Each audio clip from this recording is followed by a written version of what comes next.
All right, I gotta go. I just wanted to show you my like me on my stool. Okay, I gotta go. Bye. Bye. Donnie. That was a cold open for it. Yeah.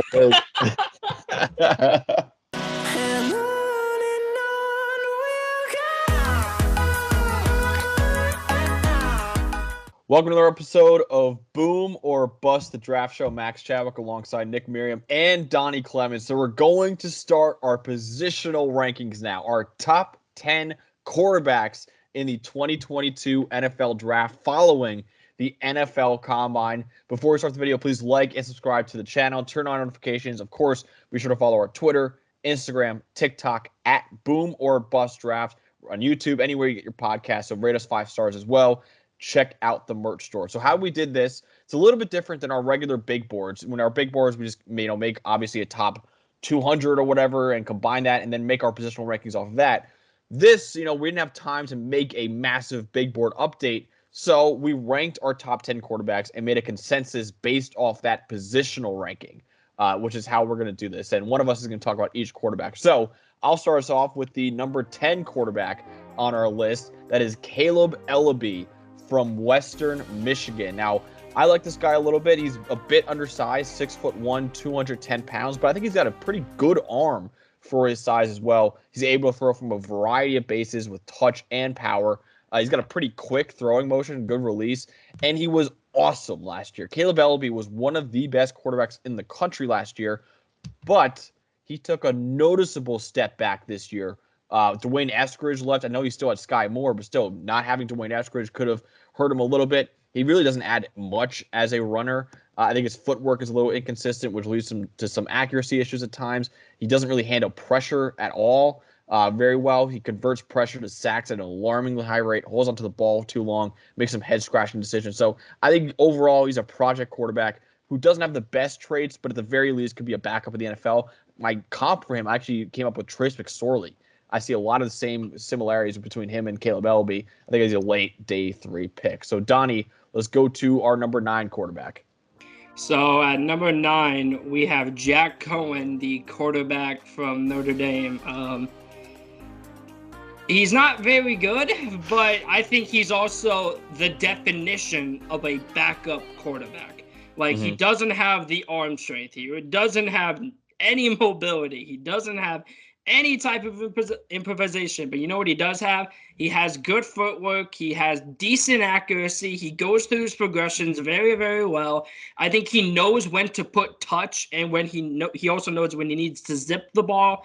Like, he knows these things. He's the definition of a backup quarterback. He doesn't have that crazy arm strength. He doesn't have any type of mobility, but he goes through his reads. He makes smart throws. His accuracy is okay. I think he's got good footwork.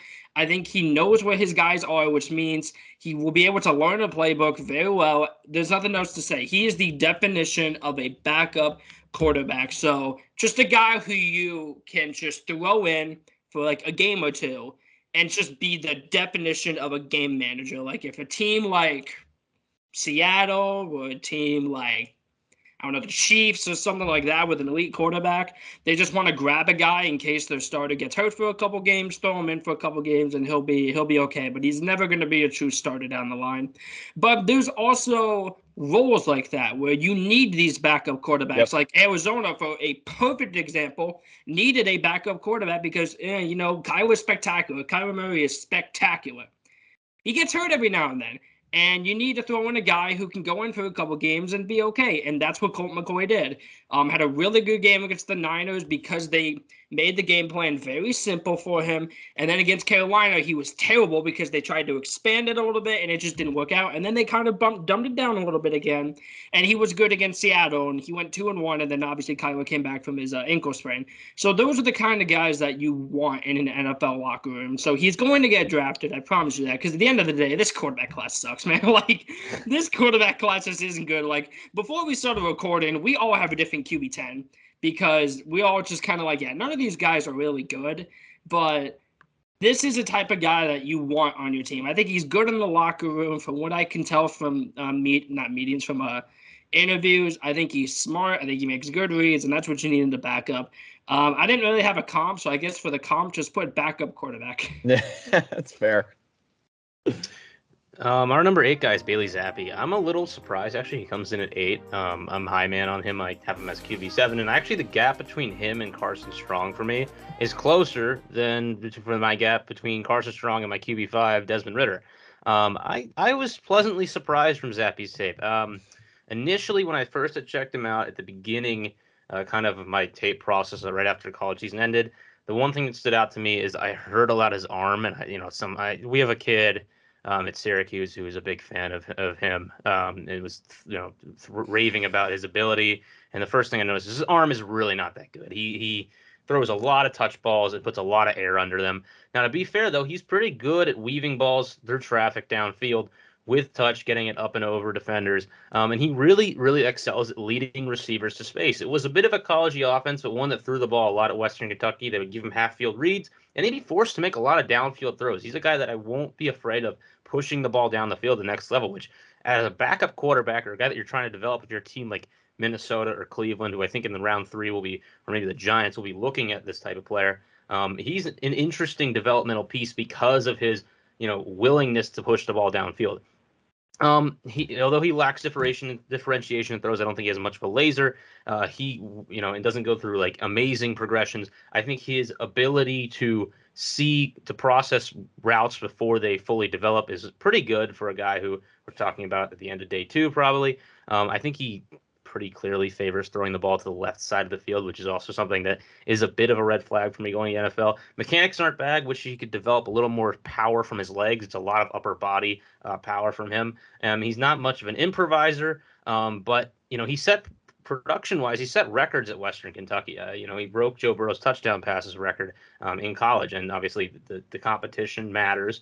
But there are some things here that are interesting, things that you can target developing a quarterback. And to me, that he ends up being kind of a mid-third round prospect for me, just because I do think there is a potential here with the right system, the right players around the right quarterback, that you could highlight some of his strengths and actually make him a potentially low-end starting quarterback who could end up, playing for some team at some point. So for QB7, you guys might remember this guy. Remember when he was hyped up as a first-round pick? Yeah, good old Iowa State quarterback Brock Purdy. Remember when people were saying this guy was being talked about as what Zach Wilson was before being talked about. Like, this guy is just like big arm, mobility, improviser, makes good throws and all that, blah, blah, blah. And then he just stunk. He fell off a cliff. It was bad. 2020 COVID hit him different compared to most quarterbacks. But I mean, this guy was talked about in the 2021 draft as QB4 behind Lawrence, Fields, and Lance, and obviously before the Zach Wilson hype happened. So that's what I'm talking about. Before the season actually happened, he was being viewed as most people's QB4 in the top 20, at least a first-round pick. And then he kind of got exposed. His arm strength is not good at all. He's not that great of an athlete. I believe he tested as a 47th percentile athlete, which is not very good. Jack Coan tested as a better athlete, and his athleticism is really not that good. Yeah. So that says something about Purdy. He's also a little bit smaller than him as well. He's got a weak arm. He doesn't make that great of deep ball throws. He did it in 2019 and 2018. 2018 was his best season as a freshman. Like, he was talked about as this guy could win the Heisman. Like, Iowa State is like turning it around. And then he just kind of disappeared. And then Breece Hall, the running back, kind of took over that offense. And the rest is history, man. I mean, he was talked about as a first-round quarterback, and then he just kind of disappeared. His weaknesses started to show a lot more to his strengths. I think he's once again a decent backup quarterback, but I do think if he can possibly get back to that 2019, 2018 Brock Purdy, he could be a low-end starter, which is why I do think he's better than Jack Coan and Bailey Zappe, because I view both of those guys as true backups, but I think there is a small chance that a Brock Purdy could become like a worse Kirk Cousins, where he could go in and he can play for maybe a season, and he's not going to be great, but he's definitely not going to be horrible if he hits that ceiling. So that's basically it for Purdy. If he can get back to his old self, he could be decent, but as of right now, he's not good. Mm-hmm. Our number 6 quarterback is Carson Strong, the quarterback from Nevada, 6'3", 226. Has the big body that I think a lot of teams look for when they look for pocket passers in the NFL draft season. At least in past drafts, we're going away from this a little bit as mobility and athleticism become more important with the quarterback position. And although he didn't play badly this year, I think the knee injury really has tanked his stock. I have a late second-round grade on him. He's a guy who's a volume passer in Nevada.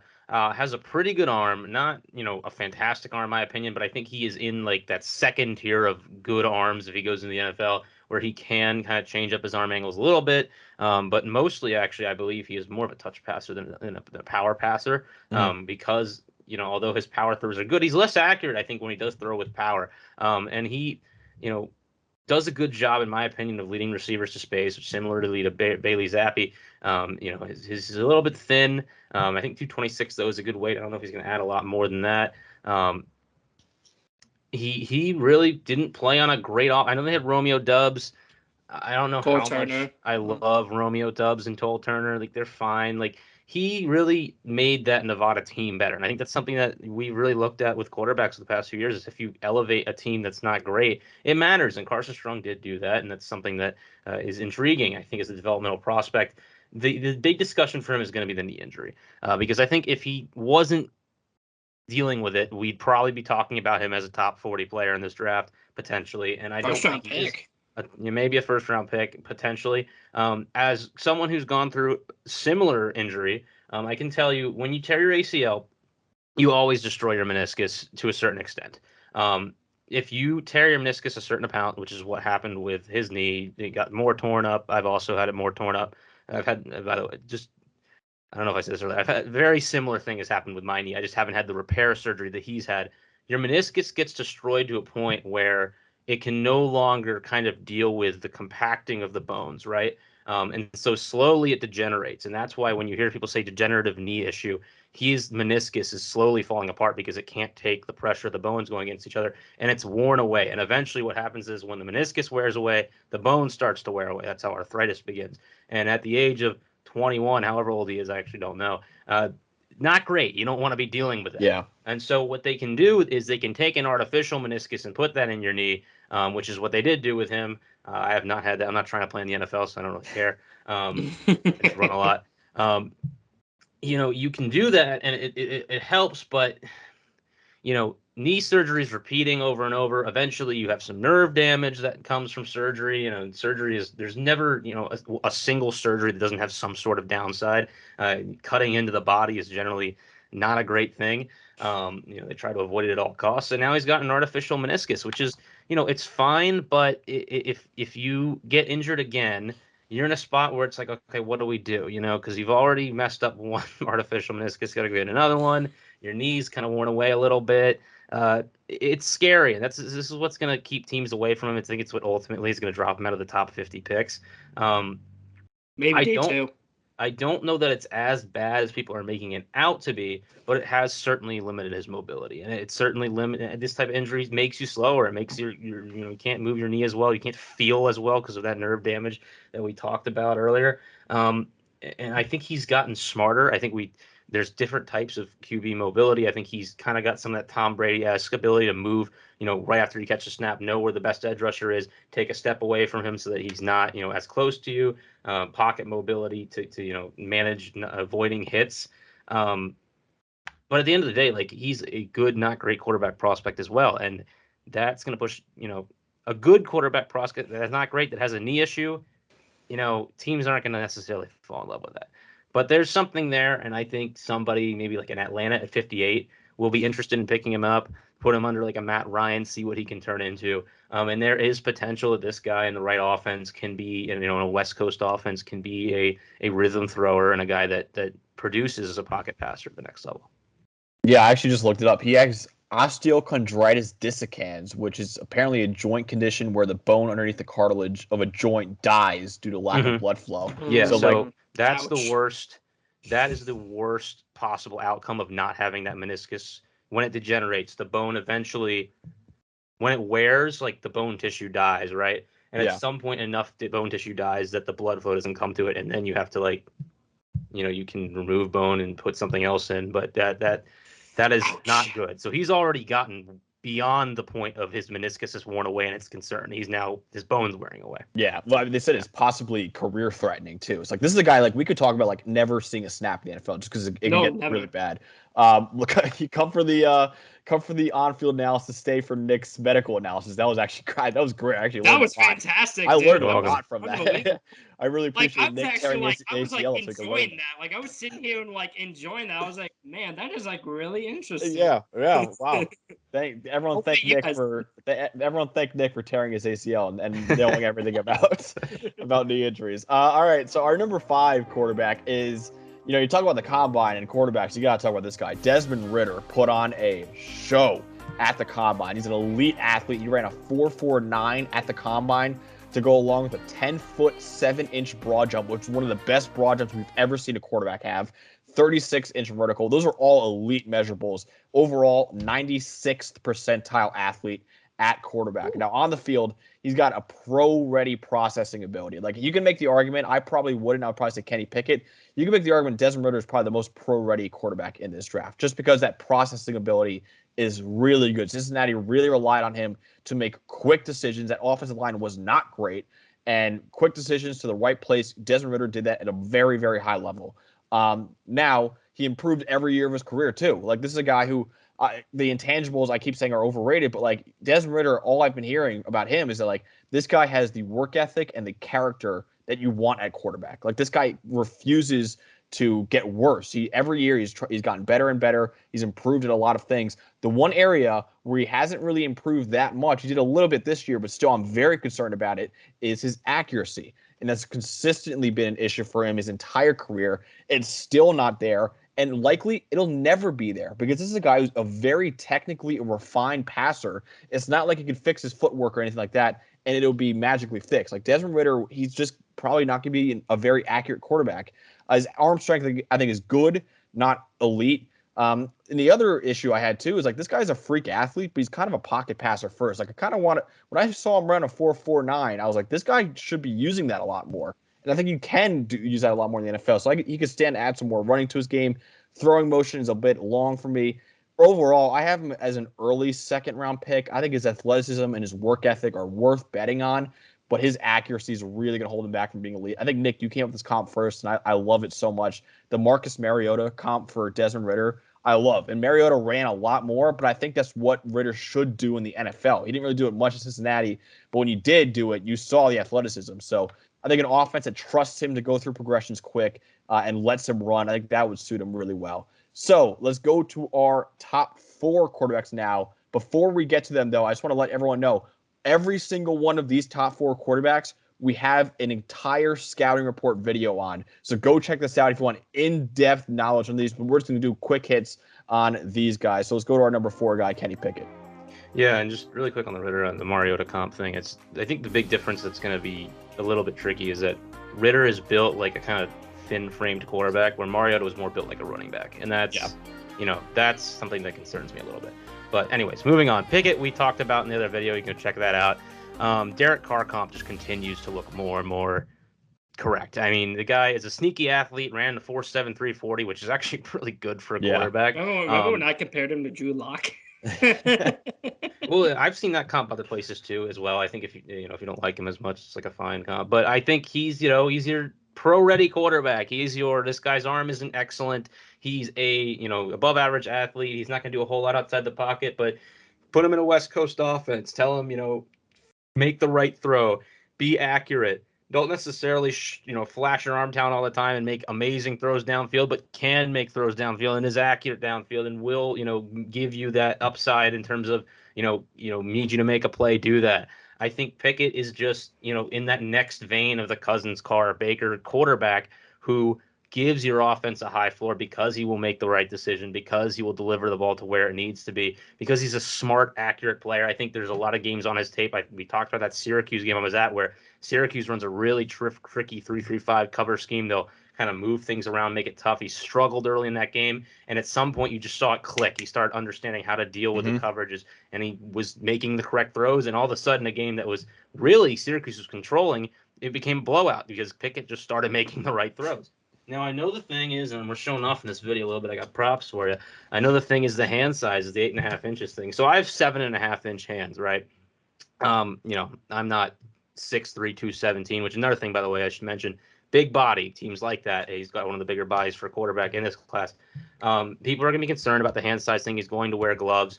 I think it's worth knowing the fumbles thing is the concern. He obviously fumbled the ball a lot in college. And that's not necessarily linked to hand size and help, but he needs to protect it better. In terms of being able to spin an NFL ball, though, and throw it downfield, you should not have concerns. Again, so this is an NFL-sized football. These are my 7.5-inch hands, and I can get my hand about halfway around this football, and I could spin it if I wanted to, right? Like, and obviously I'm not trying to play in the NFL, but 8.5 inches and an extra inch, we talked about, I think people said a half inch because they're comparing him to Joe Burrow, could make a big difference. I think an inch more than this is enough to spin the ball, 60 yards downfield if you need him to. I'm really not that concerned about his ability to throw an NFL ball at the next level. The only thing that concerns me is fumbles, but we've had quarterbacks without hand size issues. Daniel Jones had fumble issues. Sam Darnold had fumble issues that continued in the NFL. It can be cleaned up, certainly. I think that part of that is dealing with pressure better. He had some problems with that as well in college, and that's why none of these prospects are perfect. But in terms of his ability to throw the ball, hand size, forget it. Like, it does not concern me. Yeah, absolutely. Nick is whipping out everything this episode. I love it. He brought out a football. He brought out a whole doctor segment. Like, look at this guy go.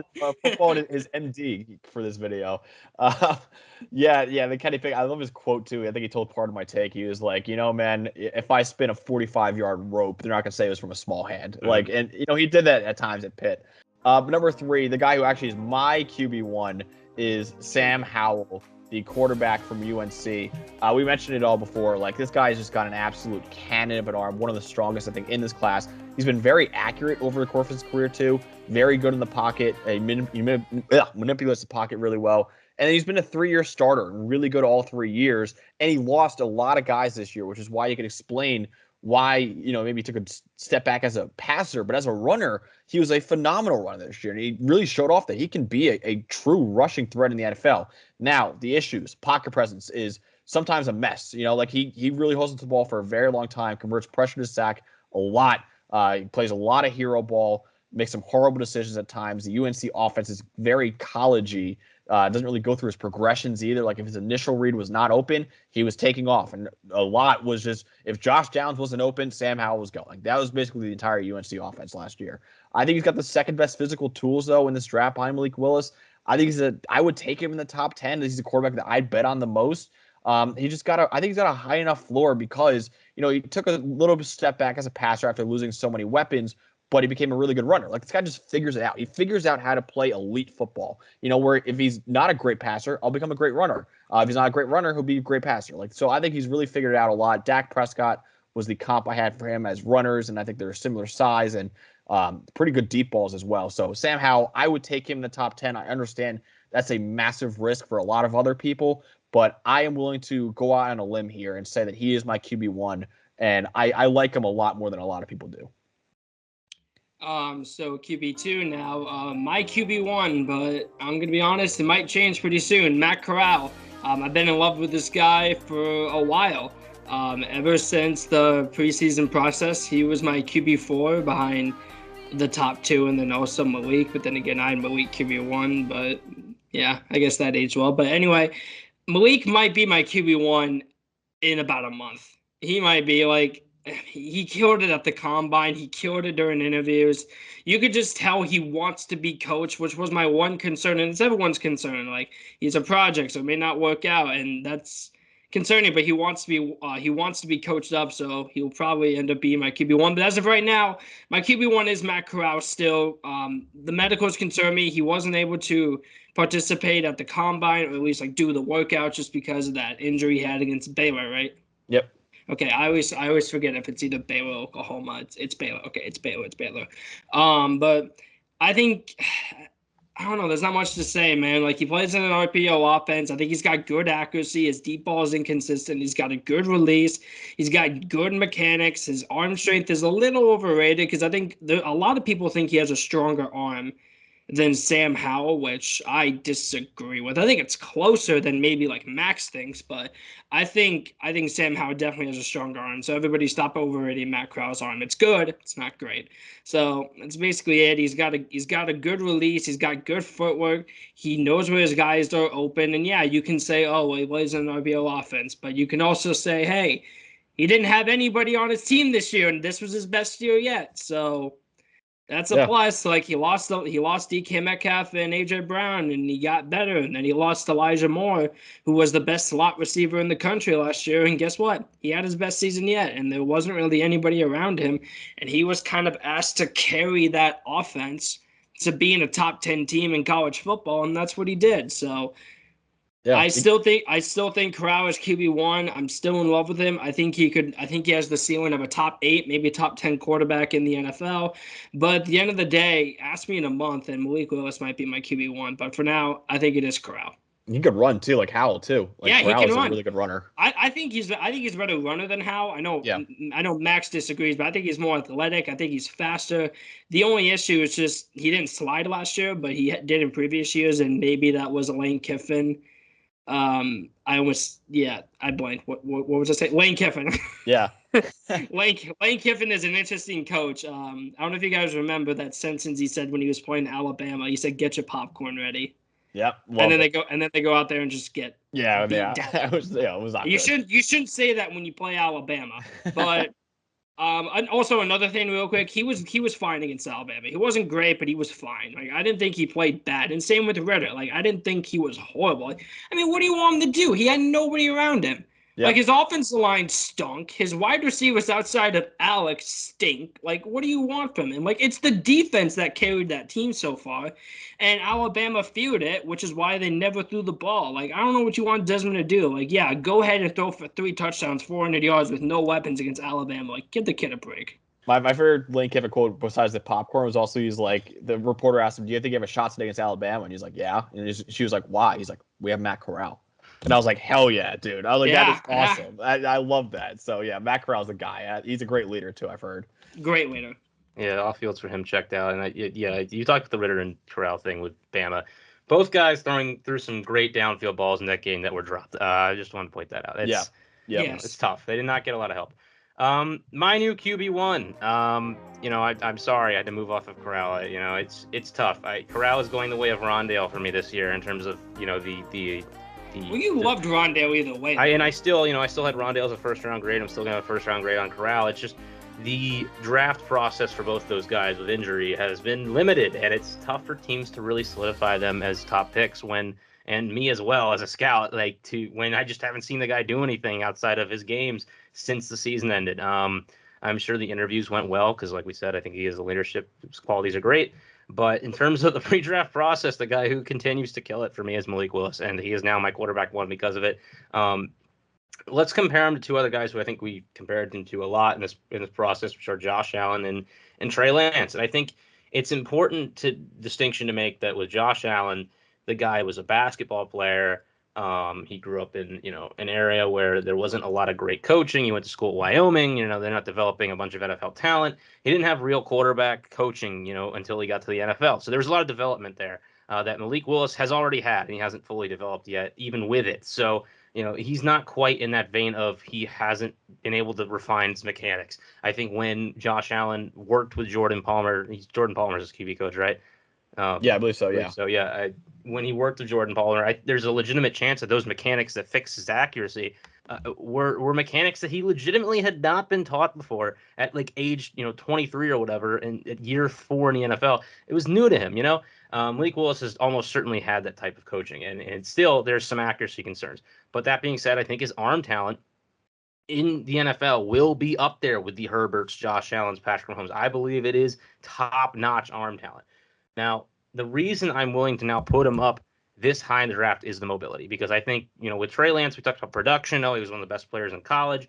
And Malik Willis, wasn't able to overcome some of the things in Liberty, some of the talent deficiencies they had. But I believe that his mobility is second to Lamar Jackson once he enters the NFL. And I don't think I'm alone on that show in that. I think Ritter's running a 4.49.